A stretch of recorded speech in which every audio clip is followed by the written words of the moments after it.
Bonjour à tous, je suis Stéphanie, astrologue et astropsychologue. Bienvenue sur votre chaîne Va voir ton astrologue. Aujourd'hui, je vous emmène dans le monde passionnant de Mercure, cette petite planète qui révèle tant sur notre esprit, notre façon de communiquer et notre exploration du monde qui nous entoure. Dans cette société où la communication est la clé de toutes nos interactions, Mercure représente ici notre centre nerveux, nous dévoilant ainsi nos capacités d'analyse et notre mode de communication avec les autres. Quels sont les arcanes de notre fonctionnement mental et de nos interactions sociales? C'est ce que nous allons tenter de décoder, la manière d'exprimer nos émotions, nos ressentis et nos raisonnements. Nous tenterons de comprendre pourquoi certains sont plus ou moins communicatifs, car la communication est finalement à l'origine de nombreux malentendus relationnels, malgré que Mercure ne se limite pas à cet aspect. Elle reflète également notre capacité d'exploration dans notre environnement immédiat et nous encourage à chercher des réponses et des significations au-delà des frontières habituelles de notre perception. C'est pourquoi je vais vous conter son mythe et expliquer sa psychologie archétypale afin de mieux appréhender sa signification en astrologie. Nous commençons cette fabuleuse exploration à travers l'espace en nous imprégnant de l'astronomie pour que Mercure n'ait plus aucun secret pour vous. Et c'est parti!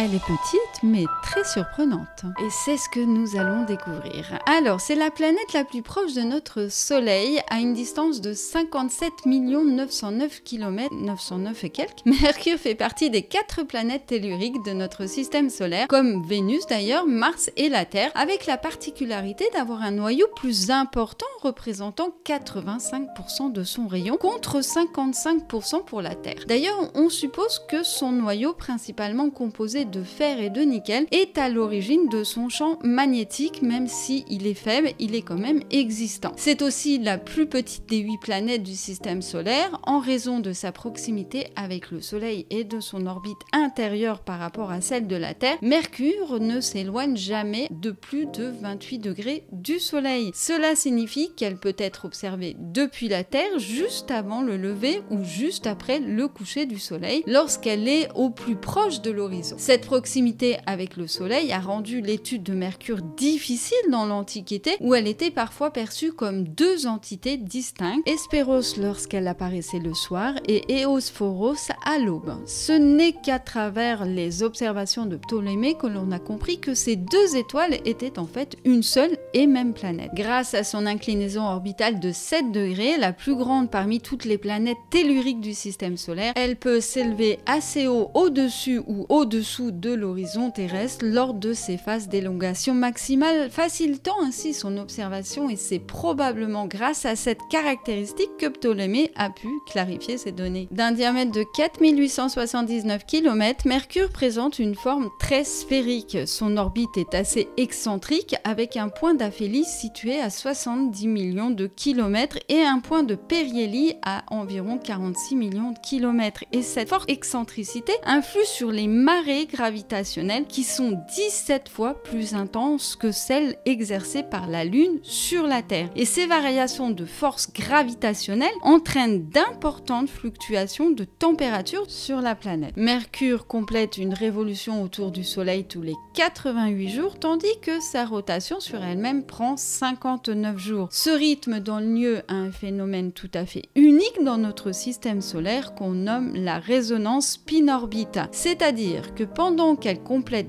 2 parcours orbitaux autour du Soleil, soit 2 fois 88 jours, Mercure va en même temps effectuer 3 rotations sur son axe, soit 3 fois 59 jours, et ça va avoir une influence directe sur son environnement planétaire, puisque du lever de Soleil à lever de Soleil suivant, il s'écoulera 176 jours terrestres, soit 2 années mercuriennes. Alors cela résulte en une dynamique très intéressante où la période de rotation de Mercure est synchronisée très étroitement avec sa période orbitale autour du Soleil, créant ainsi le phénomène unique où le Soleil se lève seulement 2 fois par année mercurienne. Alors j'espère que tout ça a été bien clair parce qu'on va passer une petite histoire et un petit rappel par là même. Mercure a joué un rôle assez important dans la validation de la théorie de la relativité développée par Albert Einstein. Et les irrégularités dans son orbite que la mécanique newtonienne ne pouvait expliquer et qui ont finalement été parfaitement prédites par la relativité générale, et ça a permis de fournir une crédibilité en faveur de cette théorie révolutionnaire que Albert Einstein a développée au début du XXe siècle. Alors à travers cette théorie, Albert Einstein prouve que l'espace et le temps ne sont pas des entités séparées mais forment un continuum appelé espace-temps. Il va montrer que la masse d'un objet courbe cet espace-temps autour de lui et crée une déformation dans laquelle les trajectoires des objets sont modifiées. Et cette déformation de l'espace-temps est ce que nous percevons comme la gravitation. Ainsi, cette gravitation n'est plus vue comme une force agissant à distance, mais plutôt comme une conséquence de la géométrie de l'espace-temps. Cette compréhension permet de mieux appréhender les phénomènes cosmiques comme le mouvement des planètes autour du Soleil. En quoi cette théorie nous intéresse ici? Eh bien parce qu'elle nous permet de comprendre ce déplacement de l'orbite de Mercure qui, selon les prédictions de la théorie de la relativité, la masse de notre Soleil courbe de manière significative l'espace-temps autour de lui, ce qui va affecter la trajectoire des planètes qui l'orbitent. Et c'est ce qui a été concrètement observé par la sonde Messenger, je crois que c'était en 2015, avec l'orbite de Mercure qui est légèrement déviée par cette déformation de l'espace-temps. Petit aparté terminé, on revient sur les caractéristiques de Mercure. Donc le sol est constitué de roches silicatées et des minéraux tels que l'orthose et le clinopyroxène, ainsi que des traces de métaux comme le fer et le titane sous forme de minéraux oxydés bien sûr. En outre, Mercure présente des dépôts significatifs de soufre et de potassium qui sont plus élevés que ceux trouvés sur la Lune ou sur Mars, ce qui soulève d'ailleurs une petite précision parce qu'il y a très peu de basalte, et ce qui est une composition assez atypique pour un corps tellurique. Bref, sa surface est composée de plaines qui sont en grande partie le résultat d'activités volcaniques sous forme de coulées de lave, ainsi que de cratères d'impact massif. Bien que Mercure soit à une proximité du Soleil avec des variations considérables de température, entre 430 degrés la journée jusqu'à moins 180 degrés la nuit, des observations ont confirmé la présence de glace dans les cratères perpétuellement ombragés près de ces pôles, où des températures restent extrêmement basses. Alors il faut savoir que dans son passé lointain, Mercure aurait possédé une atmosphère plus dense qu'aujourd'hui. Cependant, en raison de sa proximité avec le Soleil et de sa faible gravité, elle a perdu la majorité de ses gaz atmosphériques au fil du temps. Le peu d'atmosphère qui subsiste aujourd'hui pourrait être plus appelé une exosphère. Cette exosphère est principalement composée de sodium, d'oxygène, d'hydrogène, d'hélium et de potassium et est renouvelée par les effets du vent solaire sur les matériaux de surface et par la décomposition aussi thermique due aux températures extrêmes. Ce phénomène illustre comment les conditions hostiles de l'espace proche du Soleil peuvent transformer radicalement l'environnement d'une planète. Et voilà qui clôture notre point cosmographique et on va passer au chapitre de la graphie symbolique.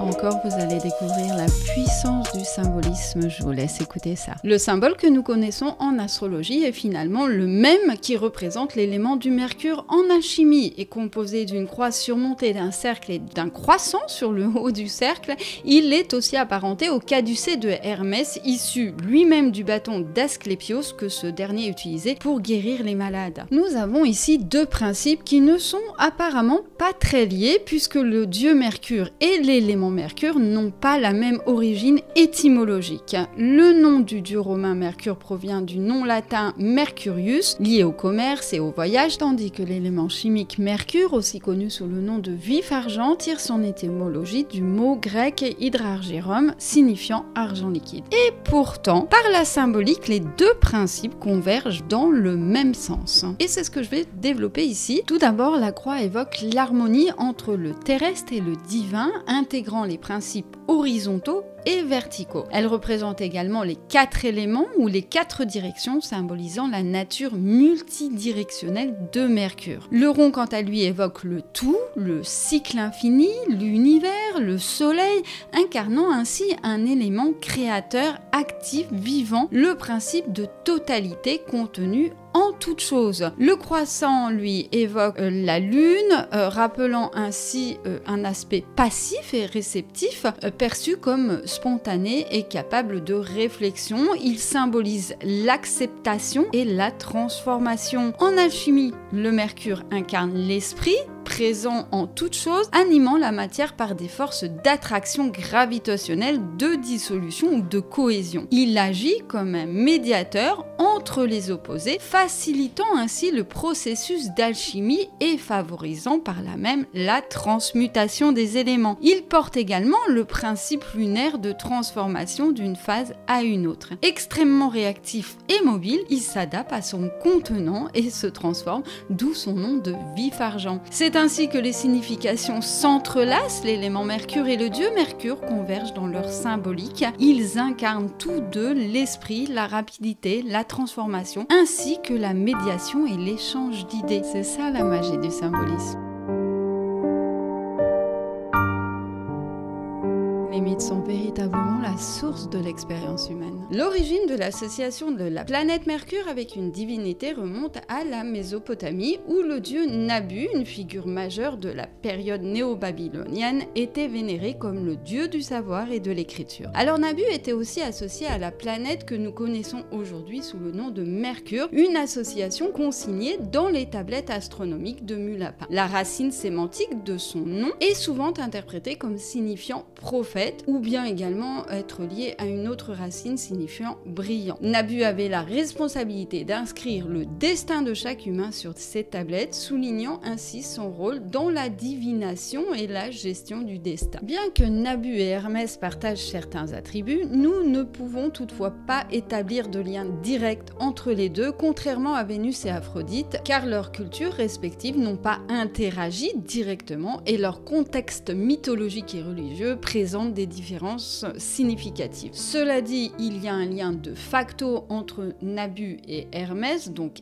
Mercure, établi par l'usage astronomique et astrologique de leur nom pour désigner la même planète, et ce type de lien crée une sorte de pont entre les cultures et leur mythologie, même si les origines ne sont pas les mêmes. Il faut également noter que dans les débuts de l'Antiquité romaine, Mercure ne faisait pas partie des divinités de l'Olympe et que son culte était plutôt mineur. Cependant, avec l'essor des échanges culturels entre les Grecs et les Romains, Mercure a donc été progressivement assimilé, voire absorbé au dieu grec Hermès, et cette assimilation s'est accompagnée d'une convergence des caractéristiques et des attributs octroyés de ces deux divinités. Alors Hermès est issu de l'union entre Zeus et sa maîtresse Maia, qui n'est pas une déesse à proprement dit, mais qui fait partie du peuple des Titanides. Né dans une caverne du mont Silène en Arcadie, il est réputé pour sa précocité exceptionnelle. On nous raconte que dès son premier jour, pendant que sa mère dormait, il acquiert une maturité adulte et une rapidité remarquable. Rusé et habile dès sa naissance, il s'échappe de la grotte avec agilité et son premier exploit consiste à tuer une tortue pour en faire une lyre. Puis il dérobe les vaches sacrées d'Apollon. Un petit peu dissipé le garçon, hein. Lorsque le dieu du soleil découvre le larcin, il se rend à la grotte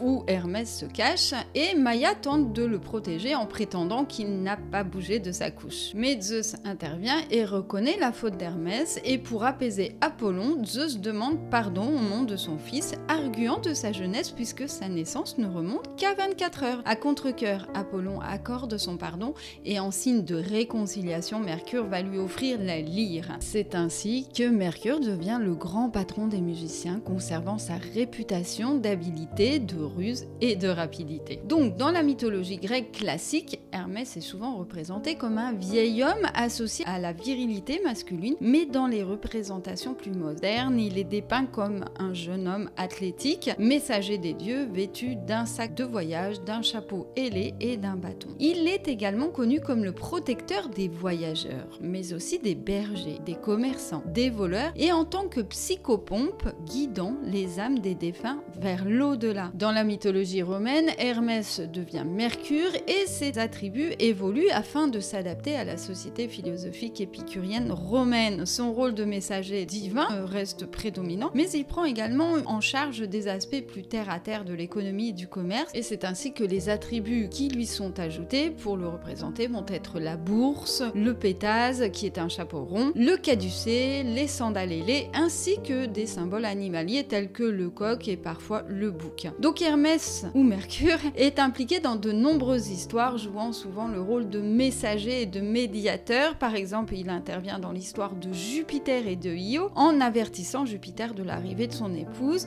Il est également un personnage clé dans les récits comme l'enlèvement de Perséphone par Pluton et la guerre de Troie où il informe Énée de son destin de fondateur de Rome. Alors vous voyez un petit peu comment le mythe met vraiment en avant tous les principes liés à l'esprit, que ce soit ses capacités de négociation, de médiation, de création des liens et d'échange avec son environnement. En fait, Mercure apparaît un petit peu partout, il est presque indispensable dans les grandes histoires mythologiques, il est clairement nécessaire pour apaiser les conflits. En plus de ça, il a une capacité intuitive à comprendre les situations, ce qui le rend encore plus précieux dans son rôle de messager et de médiateur.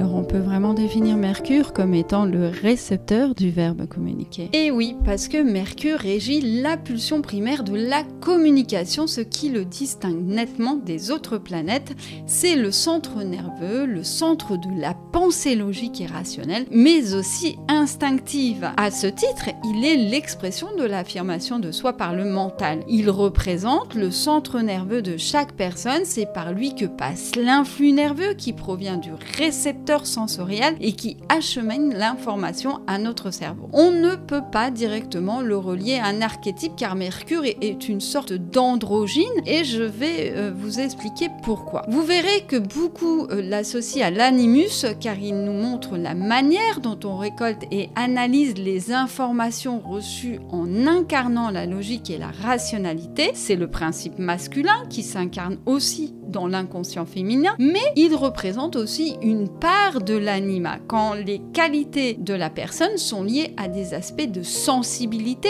d'intuition ou d'adaptabilité qui sont souvent considérés comme plus féminines. Il montre des traits plus typiques de l'anima comme la créativité ou le rêve. Tout cela dépend des aspects et c'est justement ce qui va aussi colorer le profil psychologique de la personne. En fin de compte, Mercure, en tant que messager, est un peu un lien entre les opposés et aussi un centre d'équilibre entre les aspects masculins et féminin. Mais il étend ses actions sur le système digestif. C'est pour cela que les personnes qui ressentent du stress, de l'anxiété ou une agitation mentale peuvent souvent avoir des troubles digestifs. C'est dire si son implication est importante aussi dans l'analyse des troubles digestifs. Mercure s'exprime dans le verbiage par des expressions comme ressentir des choses dans ses tripes ou avoir des papillons dans le ventre. Vous voyez, c'est des expressions qui montrent ce reflet, cette connexion avec le mental et le ventre. En fait, je devrais parler d'interconnexion entre le mental et le microbiote. Parce qu'en fait, le mental interagit directement sur la santé intestinale. Alors, pour ceux que ça intéresse, c'est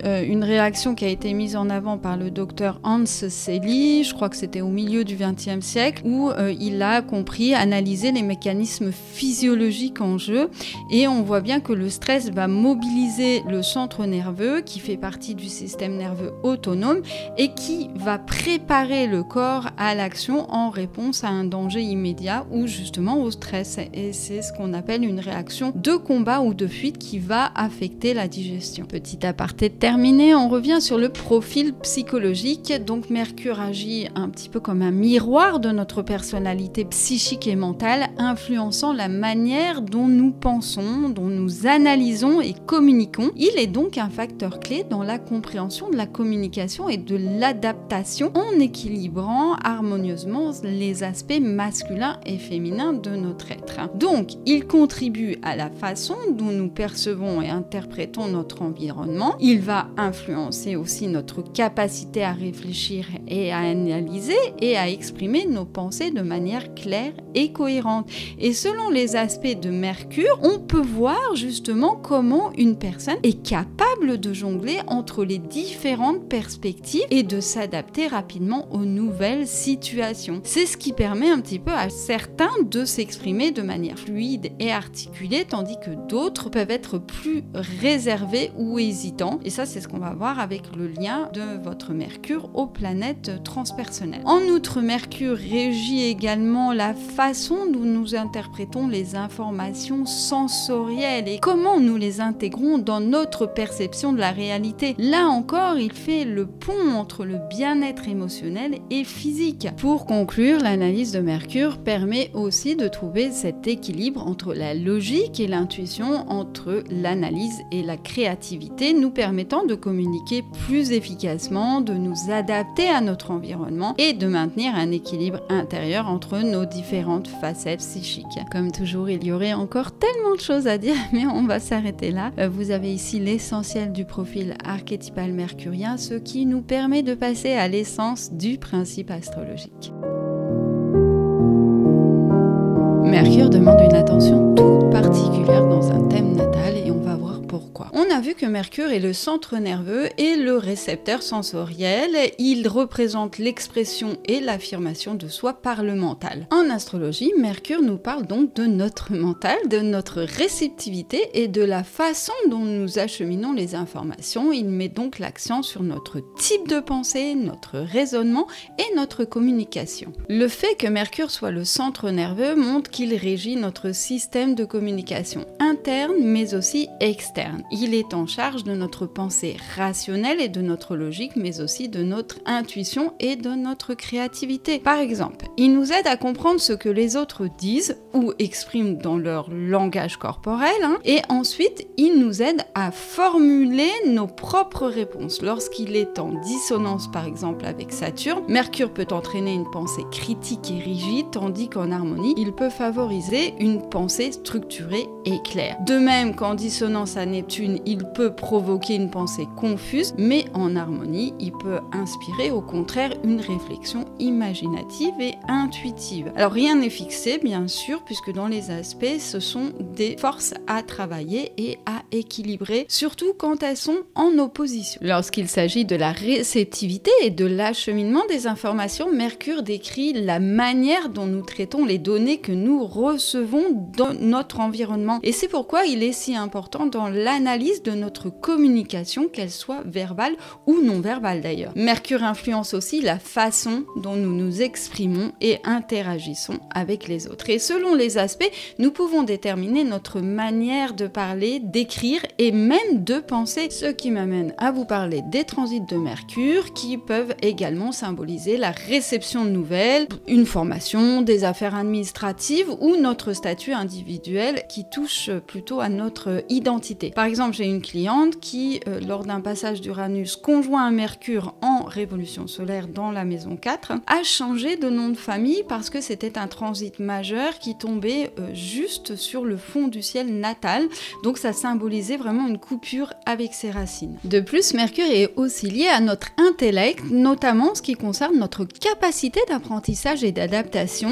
Il nous aide à comprendre, à intégrer et à gérer de nouvelles connaissances tout en évaluant notre environnement, ce qui, en un sens, joue un rôle clé dans notre développement personnel et dans notre capacité, surtout, à nous adapter aux changements de notre vie. En somme, on peut analyser la flexibilité du mental, ce qui est de prime importance en psychologie, car les personnes peuvent être plus ou moins flexibles et auront tendance à réagir plus difficilement aux changements et par conséquent auront des difficultés à s'adapter à de nouvelles situations. Vous voyez un petit peu comment ça peut s'articuler par rapport au quotidien. Ce qui m'amène naturellement à vous parler de l'astropsychologie, où je concentre beaucoup plus mon attention sur Mercure, car il est extrêmement extrêmement révélateur et peut indiquer des problématiques comme des difficultés d'attention et d'apprentissage, mais aussi d'anxiété, de stress, de nervosité, ou aussi on peut voir l'optimisme ou le pessimisme d'une personne. Bref, vous l'aurez compris, en psychologie, il est très important de comprendre le mental pour échanger avec la personne. De plus, Mercure joue un rôle clé dans la communication des émotions et dans le processus thérapeutique, car il permet de comprendre et d'exprimer ce que l'on ressent. Mais pas que, puisqu'on a vu que dans l'analyse archétypale, Mercure interagit également avec notre physique. Il peut se porter sur des interactions avec l'estomac, donc avec le processus digestif, mais pas que, puisqu'il va aussi influencer notre respiration. En cas d'anxiété majeure, on peut rencontrer des problèmes respiratoires importants. Pour terminer, il faut savoir que Mercure maîtrise 2 signes, Gémeaux et Vierge, qui expriment ses qualités de manière différente. En effet, en Gémeaux, Mercure exprime une pensée rapide, curieuse et versatile, orientée vers la communication et l'échange d'idées, tandis qu'en Vierge, Mercure exprime plutôt une pensée analytique, précise et méthodique, orientée vers le détail et la compréhension pratique. Là encore, nous voyons comment Mercure résonne sur différents plans, sur la façon de penser, de raisonner et de communiquer quand il est en air ou en terre. Et voilà qui clôt notre exploration de Mercure. J'espère qu'il vous aura permis de mieux comprendre ses implications dans notre quotidien et son rôle en psychoastrologie. N'hésitez pas à me mettre un like ou un dislike pour exprimer votre opinion, mais veillez à l'accompagner toujours d'un commentaire constructif et bienveillant. On se retrouve la semaine prochaine pour continuer nos explorations cosmographiques, mythologiques, archétypales et astrologiques. Le sujet sera communiqué dans l'onglet communauté. En attendant, n'oubliez pas que la communication est au cœur de nos interactions et qu'il est toujours important de la cultiver pour éviter les malentendus et vivre en bonne intelligence collective. Vous pouvez d'ailleurs commencer en commentant cette vidéo, ce qui m'aide à m'améliorer, à évoluer avec vous et à développer la chaîne puisque c'est une plateforme d'échange communautaire. N'hésitez pas à vous abonner aussi à ma chaîne, à activer la cloche pour être tenu informé de mes dernières actualités et vous pouvez aussi retrouver mes articles sur mon blog. À très vite sur Va voir ton astrologue.